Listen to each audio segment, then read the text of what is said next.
Most gardeners lose their worms in winter, but you don't have to. Every fall, as temperatures start to drop, countless gardeners make the same mistake. They let their compost bins and worm beds go cold.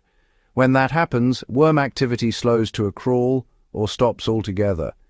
The microbial engine of the soil shuts down, and all that beautiful decomposition you worked hard for comes to a standstill until spring. But there's an old, often forgotten trick that keeps your worms thriving all winter long, and it's as simple as using fallen leaves. This natural leaf blanket method has been used for generations by gardeners who understood how to work with nature instead of against it. When applied properly, it keeps your compost warm, moist, and active, even when frost settles on the ground. Let's break down how this method works, the science behind it, and how to build your own worm heating system step by step, using nothing more than autumn leaves. Worms are cold-blooded creatures, meaning their body temperature matches the soil around them. Once the temperature drops below about 10 degrees Celsius or 50 degrees Fahrenheit, they start to move slower. Below 5 degrees Celsius or 41 degrees Fahrenheit, most species, including red wigglers, become inactive or burrow deep to escape the chill. In a composting setup, this can stop the breakdown of organic matter completely. However, worms generate heat naturally through their feeding and movement, and the microbial breakdown of organic matter also produces warmth. The problem is not a lack of heat generation, it's heat loss. That's where the leaf trick comes in. A thick layer of leaves acts as a natural insulating blanket, trapping heat inside the compost bed and maintaining the moisture worms need to survive.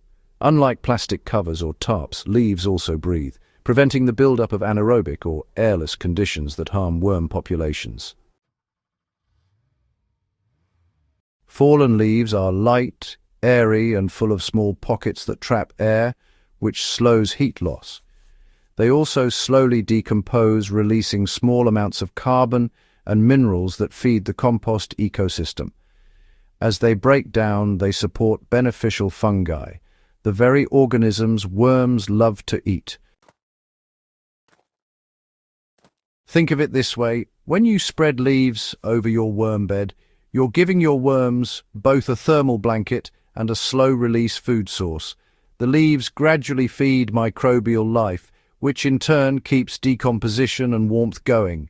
The end result is a living system that stays biologically active even when outdoor temperatures dip below freezing. If you're using a worm bin or compost bed outdoors, location really does matter. Move your worm setup to a spot that's sheltered from wind and heavy rain, such as against a south-facing wall, under an awning, or inside a small shed or greenhouse if possible. The goal here is to take advantage of any natural heat source, sunlight, walls, or even the earth itself.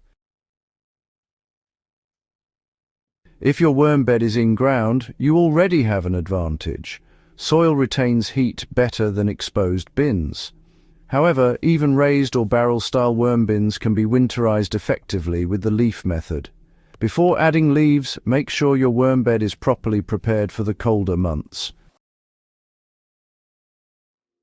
Start by creating a thick, moist bedding layer inside your bin or trench. This should include a mix of brown and green materials such as shredded newspaper or cardboard, a handful of finished compost or garden soil to add microbes, and small amounts of kitchen scraps for food. The bedding should feel like a damp sponge, moist but not soggy. This moisture level helps regulate temperature and gives worms the environment they need to stay active. Next, give your worms a fresh layer of food before insulating them. This can include chopped vegetable scraps, coffee grounds and filters, crushed eggshells, and a few spoonfuls of blended or fermented kitchen waste. Avoid large chunks or thick layers of food. Smaller pieces break down faster, generating more microbial activity and gentle warmth. For every 1 kilogram of worms, add about half a kilogram of food scraps at a time. Overfeeding in winter can cause rotting and excess moisture, which leads to anaerobic conditions. Now comes the key step, creating the leaf blanket. Gather dry leaves from your garden or neighborhood. Oak, maple, birch, and fruit tree leaves work best because they break down at a moderate rate. Avoid waxy or resinous leaves like pine needles or magnolia. They decompose too slowly and can repel water. Shred or crumble the leaves slightly if possible. This prevents them from matting down into a dense layer that blocks airflow. Then, cover your worm bed or bin with 15 to 20 centimeters, about 6 to 8 inches, of loose, dry leaves. Gently mist the top to make them slightly damp, since, moisture conducts heat better than air alone. If your area experiences heavy snow or strong winds, add a loose layer of burlap old carpet or cardboard over the leaves to hold them in place. But don't seal it tight. Airflow is crucial. Once your leaf blanket is in place, the system practically takes care of itself. Microbes and worms beneath the leaves will continue working, producing steady heat from decomposition. You'll notice steam rising when you lift the top layer on colder days. That's the system breathing. Every few weeks, lift a small section of leaves and check moisture levels. If it feels dry, just lightly mist it with water. If you see a lot of condensation, just lift the cover for a day to vent excess moisture. You can add small handfuls of kitchen scraps occasionally under the leaves, but, don't overdo it.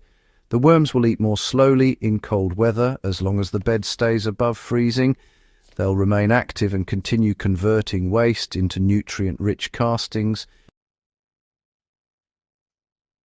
When temperatures rise in early spring, start thinning out the top layer of leaves and mix some into the bedding below.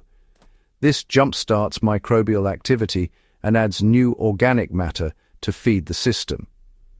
By this time, you'll notice that the lower layers of leaves have transformed into dark, crumbly compost.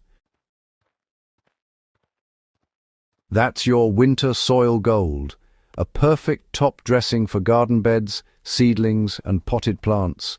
Your worms, well-fed and healthy, will be ready to multiply rapidly as the weather warms, giving your compost operation a massive head start over gardeners who let their bins go dormant.